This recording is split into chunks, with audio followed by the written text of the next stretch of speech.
Assalamualaikum warahmatullahi wabarakatuh. Selamat sore para penonton setia channel Tanaman Hias Lovers. Apa kabarnya nih? Mudah-mudahan sehat-sehat terus ya di masa pandemi seperti ini. Sore-sore gini enaknya kita ngontrol nih tanaman-tanaman buah dalam pot yang ada di halaman rumah saya nih. Wah, buahnya udah cukup bagus ya. Ini adalah kedondong mini nih. Ini adalah kedondong mini. Kemudian ini adalah jeruk nagami yang sudah mulai berbuah ya. Lumayan buahnya nih, sudah lumayan banyak, mulai belajar berbuah dia. Ini usianya kurang lebih 3 bulan. Nah, kemudian kita punya jambu kristal. Kemudian kita punya jambu kristal yang sudah lumayan juga nih berbuah nih satu. Kemudian ini juga ada yang sudah berbuah lagi ya, buahnya sudah lumayan. Kemarin ini sudah ada yang saya petik dan rasanya cukup manis dan tidak ada ulatnya ya. Dan ini yang paling cukup lebat ini adalah kedondong mini. Kedondong mini ini rasanya tidak terlalu asam, kalau kita buka kulitnya tidak terlalu asam. Dia sama seperti kedondong biasa rasanya, tapi dia tidak asam ya teman-teman ya. Nah, gimana nih video kali ini saya akan memberikan tips bagaimana caranya pohon-pohon buah tambulapot atau tanaman buah dalam pot ini cepat berbuah ya, cepat berbuah dan berbunga hanya kurang lebih dalam waktu 2 bulan, 2-3 bulan. Nah, jadi kita tidak perlu membutuhkan waktu lama. Sengaja di sini saya membandingkan untuk meneliti apa pengaruhnya ya dari metode atau tips yang saya berikan kali ini. Nah, ini adalah pohon buah jeruk nagami yang sudah cukup lumayan besar dan sudah berbuah satu pot. Yang ini, kemudian yang ini jeruk nagami juga satu pot. Yang ini terlihat kurang subur. Nah, yang ini terlihat lebih subur. Padahal ini sama-sama di penanamannya waktu yang sama, bibitnya juga sama, dan besar bibitnya juga seperti ini dulu teman-teman ya, mungkin lebih kecil dari ini besar bibitnya. Dan penyinaran mataharinya juga sama, dia matahari penuh dari jam 8 pagi sampai jam 3 sore itu udah full mataharinya ya. Kedondong mini juga demikian, dia kena sinar matahari langsung. Kemudian yang ini juga terlihat kecil dan belum berbuah, jambu kristalnya. Dan yang ini jambu kristal yang saya treatment khusus sama seperti jeruk nagami tadi ya. Jadi apa treatmentnya? Jangan lupa ya, saksikan terus videonya. Dan jangan lupa subscribe channelnya dan aktifkan loncengnya. Nah, tips yang pertama adalah pemilihan media tanam teman-teman ya. Untuk media tanam jenis pohon buah ini saya menggunakan tanah merah. Kemudian kompos biasa, seadanya kompos yang tersedia ya. Kemudian yang paling penting itu adalah pupuknya, pupuk kandang ya, kohe ya, kotoran hewan berupa kotoran kambing. Ini semua saya beli di toko tanaman hias juga ada tuh ya. Suka ada tanah merah, dia suka beli, suka ada kotoran hewan juga dijual, itu per karung biasanya sekitar 10.000 kalau tanah merahnya ya.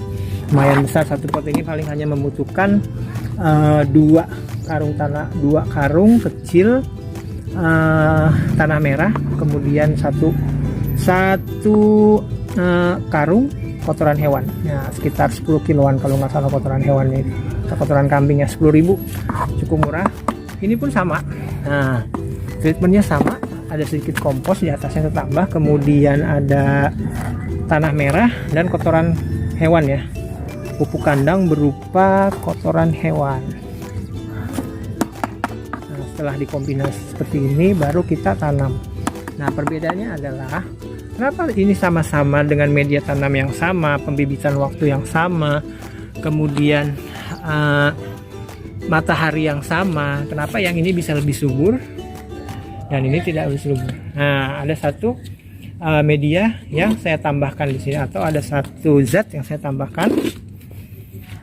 Saya hanya ingin mempraktekkan ya, oh seperti ini kalau pakai tambahan nutrisi. Kemudian yang ini yang memakai tambahan nutrisi, yang ini tidak menggunakan tambahan nutrisi.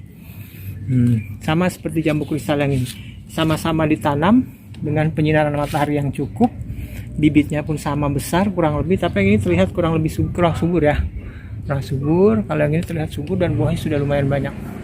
Demikian pula dengan dondong mini ini. Kedondong mini ini buahnya sudah cukup banyak, bahkan banyak sampai ke dalam-dalam, dan dia bahkan berkembang lagi. Oke. Nah, yang saya gunakan ini adalah sasa, atau orang menggunakannya vetsin atau bilang kadang micin ya, ini dia ya. Saya menggunakan serbuk micin ini yang biasa digunakan untuk penyedap rasa atau biasa di dapur ya. Saya juga melihat dari channel-channel YouTube tanaman dan tips-tips tanaman, tapi pada akhirnya saya akan mempraktekkan sendiri gitu, dan membandingkan antara yang dikasih sasa atau micin ini, kemudian yang tidak menggunakan yang menggunakan sasa ini. Ini yang tidak menggunakan, kurang subur ya. Nah, ini yang menggunakan sangat subur dan berbuah lebat, bahkan sudah berbuah nih, sudah berbuah. Kemudian kedondong mini pun menggunakan sasa tadi. Oke, gimana cara penggunaannya? Sangat mudah sekali teman-teman ya. Kita hanya tinggal melarutkan 1 bungkus atau 2 bungkus juga nggak masalah. Takarannya sendiri adalah kita campur dengan air, kemudian kita aduk rata ya. Nah, yang perlu kita butuhkan adalah mencampur ya, sasa yang seperti ini 2 bungkus cukup, dengan air sekitar ya 5 liter lah ya, kita campur.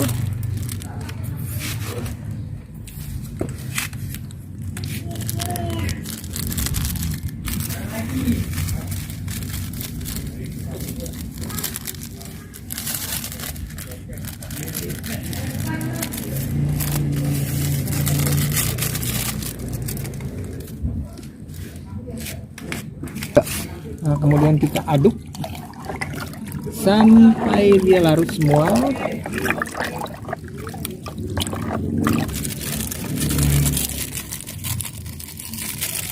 Jadi kita memanfaatkan apa yang ada di dapur ya teman-teman ya.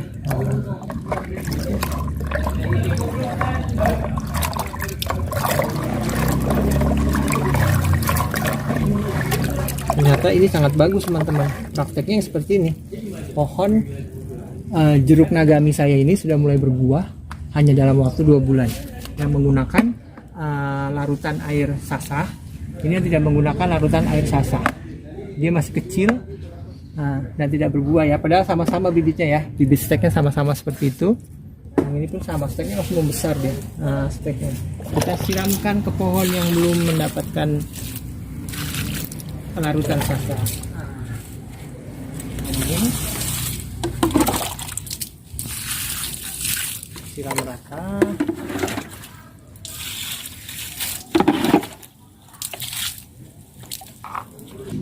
Dan setelah selesai nanti teman-teman bisa ngelihat perubahannya setelah 1 atau 2 bulan ya.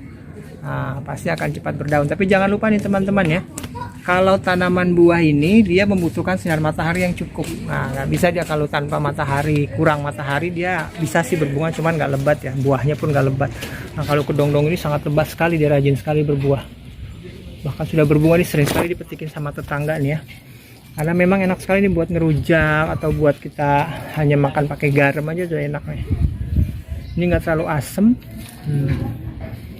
Nah, ini kemudian jeruk nagaminya. Udah cantik sekali nih. Nah, ini buah jeruk nagaminya. Nah, nagaminya sudah berbuah. Nah, nanti kalau dia sudah pada puncak buahnya, sekata satu pohon ini lebih banyak buahnya dibanding daun ya. Nah, ini sudah ada berbuah nih 1, 2, dan masih baru belajar ya kalau kita bilang ya.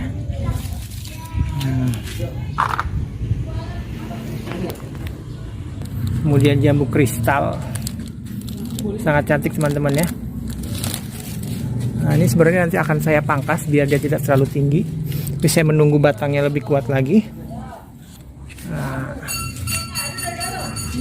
ya teman-teman ya, kalau kita punya tambu lampok di lahan seluas 2x2 meter kena sinar matahari langsung, kita bisa menggunakan tanaman buah sederhana-sederhana seperti ini.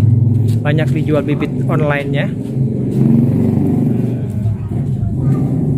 Gimana teman-teman, menarik ya? Oke, demikian video saya kali ini. Semoga memberikan inspirasi buat teman-teman yang ingin menanam tambulampot ya, tanaman buah dalam pot. Selamat sore, wassalamualaikum warahmatullahi wabarakatuh.